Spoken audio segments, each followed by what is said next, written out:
lo voy a explicar con un ejemplo concreto, porque si no es complicado de explicar. Entonces vamos a dar un ejemplo para que se entienda bien todo. Van a ver que este mismo ejemplo lo vamos a ver dentro de unas clases cuando veamos sistema nervioso autónomo, pero así ya lo vamos incorporando de a poco y vamos viendo de a poco todos los temas. Entonces vamos al ejemplo. Supongamos que veo a un león. Si yo me cruzo un león, no me quedo quieta, no me quedo estática, sino que dentro de mi organismo se van a empezar a producir un montón de cambios justamente para que yo pueda huir del león y que el león no me coma. Entonces, todos esos cambios que se van produciendo, no es que de la nada se producen, sino que hay moléculas endógenas, o sea, moléculas dentro del organismo, moléculas producidas por el propio organismo, que lo que van a hacer es desencadenar la respuesta que yo estoy buscando. ¿Hasta acá vamos bien? Sí. Sí, profe, perfecto. Sí, es como que el organismo reacciona al principio activo.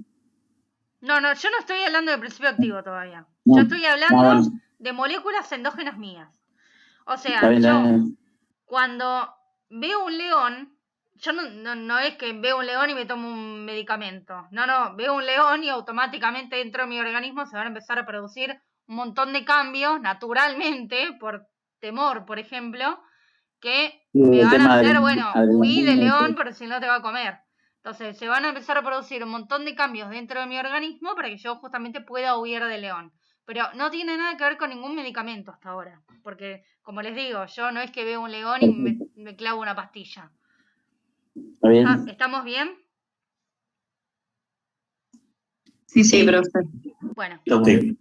todos esos cambios que se producen, como digo, son debidos a moléculas endógenas, o sea, moléculas producidas por el propio organismo, que son las que van a desencadenar la respuesta para que yo pueda huir del león. Entonces, ¿cómo es que actúan esas moléculas, esas sustancias endógenas? Las moléculas endógenas, o también se llaman ligandos endógenos, tienen cualquiera de los dos nombres, esperen que se los voy a escribir, así les queda. Moléculas endógenas es lo mismo que ligandos endógenos.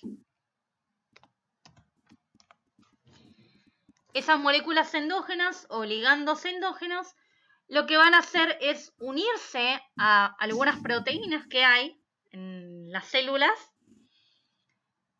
Esas proteínas se llaman receptores y van a desencadenar dentro de la célula todos los cambios que terminan siendo a nivel global toda la respuesta que yo quiero obtener. ¿Hasta acá vamos bien? Sí, profe. Sí, profe. ¿Qué bien lo que hace? Perdón. ¿Cómo? Yo que no entendí bien lo que hace. Sí. Supongamos que, vamos de nuevo, yo veo un león. Dentro de mi organismo se van a producir un montón de cambios para que yo justamente pueda escapar del león. O sea, imagínate que ves un león, te quedas quieta ahí, no. Lo mínimo empezás a correr. Pero además se van a producir un montón de otros cambios justamente para que correr, digamos, me sea un poco más fácil. Pero como este ejemplo puede haber un montón de otros. Pero justamente se van a empezar a producir un montón de cambios para que yo pueda, por ejemplo, huir del león. Entonces, esos cambios que se van a producir naturalmente en mi organismo van a ser debido a moléculas que hay dentro de mi organismo que se van a unir. Esas moléculas son producidas por mi organismo naturalmente. También se llaman ligandos. Y esos ligandos se van a unir a proteínas dentro de la célula o afuera de la célula. Y esas proteínas se llaman receptores y van a desencadenar toda la respuesta adentro de la célula. Después, esa respuesta a nivel global va a ser la respuesta a nivel global del cuerpo, digamos. Pero va a ser la respuesta global una sumatoria de las respuestas individuales de cada célula, digamos. ¿Hasta acá va bien? Sí, perfecto. Sí, perfecto. Gracias. Bueno. Entonces, como dije, los receptores son proteínas. Pueden estar... esperen, antes de eso. Esto de acá intenta simular una célula. Yo acá no le puse todas las organelas que son la mitocondria, el retículo, el núcleo. Esto no se los agregué porque lo único que iba a hacer es confundir. Entonces les dibujé la célula como si fuera solamente la membrana plasmática y los receptores. ¿Queda claro el dibujo? Esto es una célula, pero súper simplificada. ¿Se entiende lo que está representando? Sí, profe. Y se entiende. Bueno. Sí. Entonces, tenemos la membrana plasmática. Sí. Y, como dije, tenemos receptores que son proteínas, que son las que van a captar las moléculas que naturalmente produce mi organismo, los ligandos que produce mi organismo, para transmitir la señal adentro de la célula y que la célula básicamente pueda generar la respuesta que quiero. Entonces, los receptores, que son proteínas, pueden estar localizados en la superficie de la célula, en la membrana plasmática, la parte externa de la membrana, o pueden estar localizados adentro de la célula. ¿Hasta acá va bien? Sí, profe. Sí, profe. Ay, perdón, ¿me puede repetir lo último? Sí. Esto es una célula que está en la membrana plasmática que la rodea, y todo lo demás que está dentro de la célula no lo dibujé porque era más confuso que otra cosa. Entonces, los receptores lo que van a hacer son proteínas que van a captar las sustancias producidas naturalmente por mi organismo, que son las que van a generar la respuesta, por ejemplo, en este caso de huir del león. Entonces, los receptores son proteínas y pueden estar ubicados en la superficie de la célula, la parte exterior de la superficie celular, o en el interior celular. ¿Hasta acá va bien? Sí, sí. Bueno. Sí, profe. Ubicadas en la parte externa de la célula se llaman receptores de membrana. Si están en el interior son receptores intracelulares. Entonces, ¿qué habíamos dicho? Que la membrana plasmática estaba formada ¿por qué? Por lípidos. Bien, por lípidos. Entonces, Sí. ¿cómo tenían que ser las sustancias químicamente para que lo pudieran unirse, por ejemplo, que pudieran atravesar la membrana? ¿Cómo tenían que ser esas sustancias? Hidrofílicas. Hidrofóbicas. Hidrofóbicas o lipofílicas. Cualquiera de los dos nombres es correcto. Entonces, si yo tengo el receptor intracelular... Lipofólicas. No, lipofílicas o hidrofóbicas. Entonces, si yo tengo el receptor intracelular, las sustancias que se pueden unir a ese... Si yo tengo el receptor intracelular, las sustancias que se pueden unir a ese tipo de receptor son lipofílicas o hidrofóbicas. Si yo tengo receptores de membrana, como les dije que tenían que ser las sustancias para unirse a la parte externa de la membrana. Hidrofílica. Bien, hidrofílica. Perfecto. ¿Esta diapo se entiende? Sí. Sí, perfecto. Bueno, genial. Porque es muy importante y lo vamos a ver a lo largo de bastantes clases.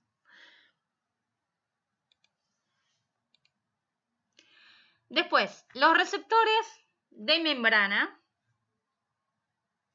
que son los que vamos a ver hoy, después con glucocorticoides vamos a ver de los otros. Pero los receptores de membrana pueden ser ionotrópicos.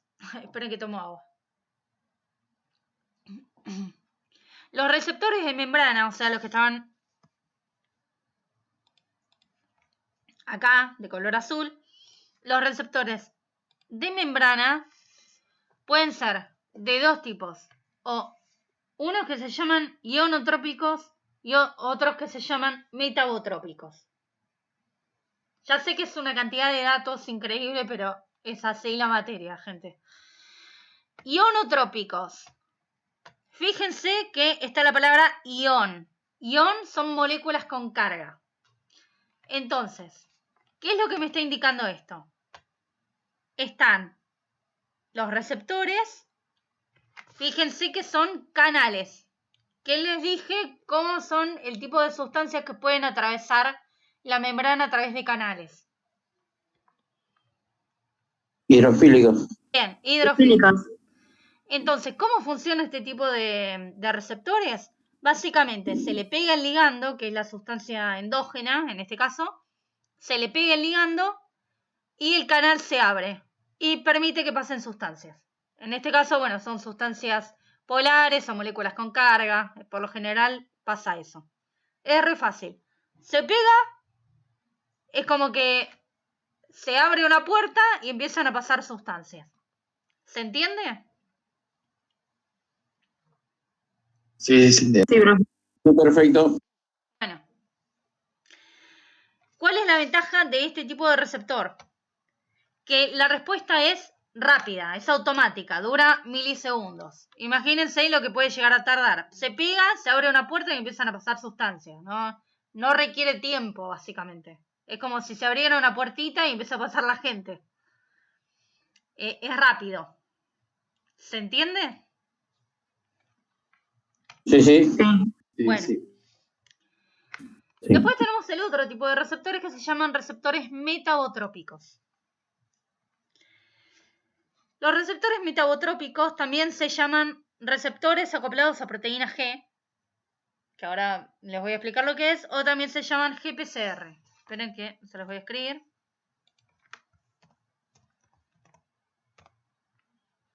GPCR, que es receptor acoplado a proteína G. O sea, son las siglas en inglés. Fíjense, de atrás para adelante, R de receptor, acoplado, por la palabra en inglés acoplado, a proteína G. Por eso son las siglas de atrás para adelante. Ahora bien, ¿qué es un receptor acoplado a proteína G? Es un receptor que justamente se puede unir, ven, acá está el receptor, justamente se puede unir a una proteína que se llama proteína G. Básicamente el propio nombre te lo está diciendo. Lo único que me importa de acá, de estos receptores acoplados a proteína G, es básicamente lo que hacen. Entonces, si les digo que me importa lo que hacen, la pregunta es, ¿qué es lo que hacen? Cuando se activa este receptor, por ejemplo, porque se le une la sustancia, se termina activando una molécula en el interior celular. Esa molécula activa otra, esa activa otra, esa activa otra, y así. ¿Lo ven? Que cada una va activando a cada vez más. Sí. Y que ven que la respuesta termina siendo totalmente amplificada. Ven que acá se había activado una proteína G y fíjense toda la cantidad de moleculitas que terminamos obteniendo. ¿Se ve que la respuesta cada vez se va amplificando cada vez más? Sí. Sí, Bueno. profe. Sí. Profe, ¿Cómo? perdón, ¿lo puedes repetir de nuevo? Porfa. Tenemos el GPCR, el ionotrópico, ¿lo entendiste? Sí, lo entendí, el ionotrópico. Sí. Bueno, el metabotrópico son también los llamados GPCR o receptor acoplado a proteína G. Básicamente, al receptor, que es esta cosita azul que parece como una... ¿Se llama llave inglesa? ¿La herramienta? Bueno, esto Sí. está acá. Sí. Esto de acá. Francesa. Francesa, bueno, no tengo idea, pero bueno, quiero decir esto de acá. Este es el receptor y justamente se llama receptor acoplado a proteína G. Adivinen a qué está acoplado. A una proteína que se llama proteína G, que es esto de acá. El punto es que cuando se le une el ligando endógeno, la sustancia producida por el organismo, se termina activando, no importa, pero se termina generando toda una cascada de reacciones, en la cual se activa una sustancia, cada una de esas sustancias activa a más sustancias, cada una activa a todavía más, cada una activa todavía más. Por ejemplo, se activa la sustancia A.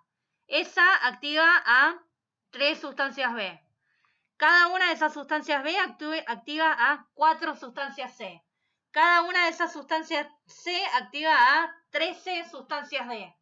Entonces cada vez la señal es cada vez más amplificada. ¿Se entendió? Sí, perfecto. Bueno, esto, para que se den una analogía con algo de la vida cotidiana, es como, por ejemplo, cuando un post se hace viral. Yo publico algo en Facebook y cada uno de mis amigos lo publica. Cada uno de los amigos de mis amigos lo comparte de nuevo. Cada uno de los amigos de mis amigos lo comparte de nuevo. Entonces se termina volviendo viral porque lo terminan compartiendo una cantidad de gente brutal y nada, la señal termina siendo súper amplificada, termina siendo viral. Ahora bien, ¿cuál es la desventaja de esto? Que estos de acá, los ionotrópicos, era abrir una puertita y se daba la respuesta, era rápida. Esto de acá, que es metabotrópico, la señal queda muchísimo más amplificada, pero tarda tiempo. No es que yo comparto, excepto que sea, no sé, una persona, Ricky Martin, que lo comparte y automáticamente se vuelve viral.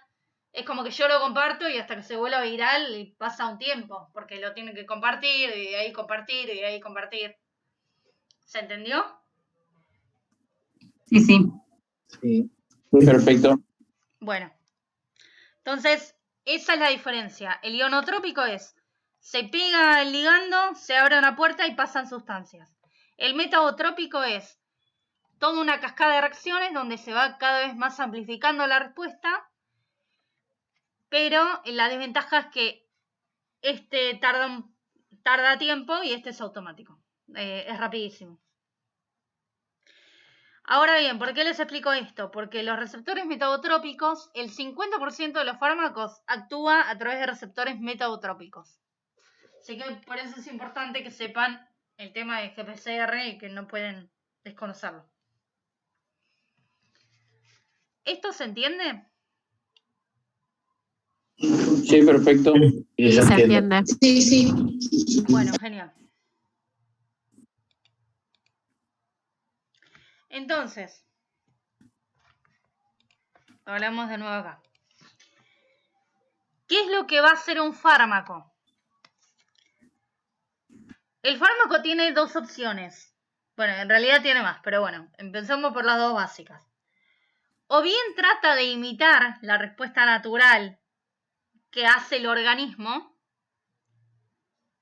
o sea, la respuesta natural de la sustancia endógena que tenemos en el organismo, esa es una de las cosas que puede llegar a hacer. O por el contrario, el fármaco evita que la sustancia endógena que hay en el organismo se pueda unir a uno de los receptores y generar toda la cascada de reacciones. Eso es lo que hace un fármaco. ¿Se entiende esto? Sí, sí. Sí, se entiende. Bien. De vuelta, profe. Sí. Los fármacos ¿Por qué? tienen dos opciones, que ahora lo vamos a ver de nuevo en un ratito, pero que ya vayan incorporándolo. Nosotros teníamos sustancias endógenas en el organismo que eran las que generaban toda la cascada para generar la respuesta que uno quería. Ahora, los fármacos tienen dos opciones. Una de esas opciones puede ser imitar la respuesta de la sustancia endógena. O sea, se unen al mismo tipo de receptor y generan la misma respuesta que si la sustancia endógena estuviera presente. ¿Hasta acá va? Sí. Bien. ¿La chica que no había entendido, la entendió?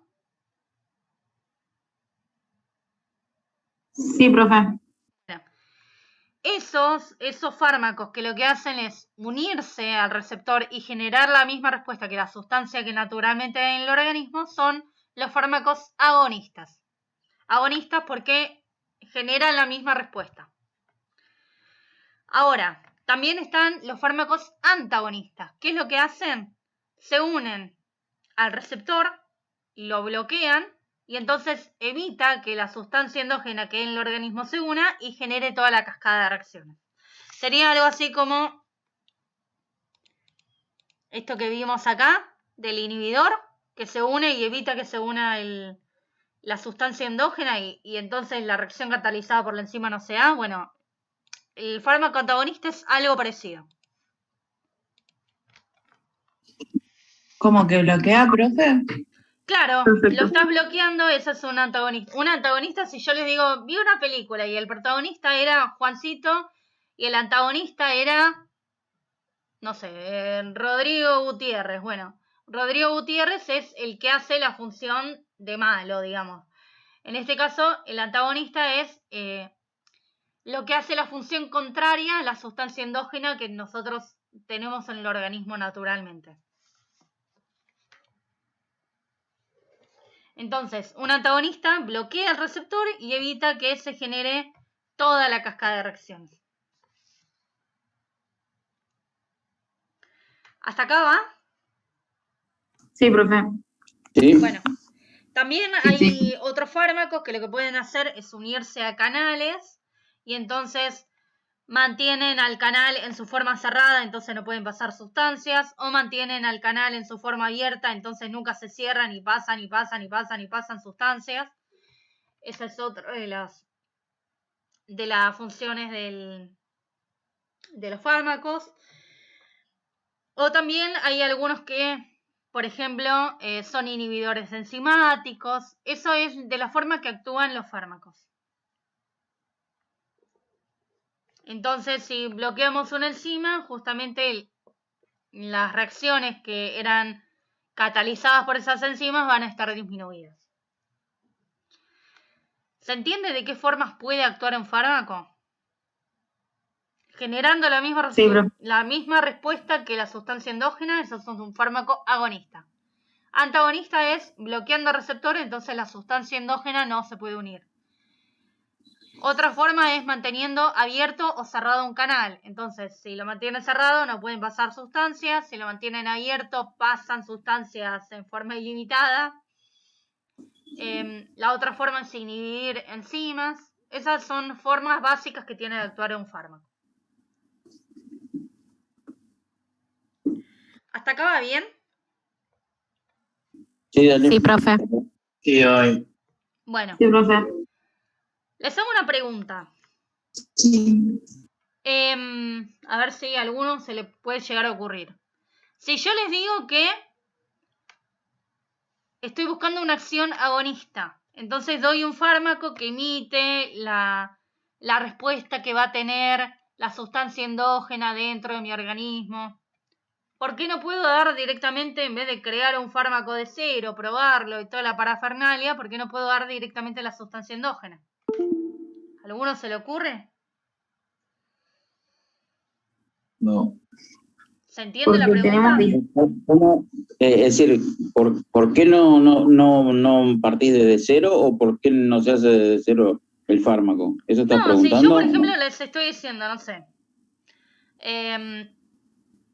un fármaco está imitando estoy dando un fármaco que está imitando, es un agonista porque imita la respuesta de la sustancia A que hay en el organismo y que te genera tal cascada. ¿Por qué en lugar de crear un fármaco y dar el fármaco no puedo directamente dar la sustancia A?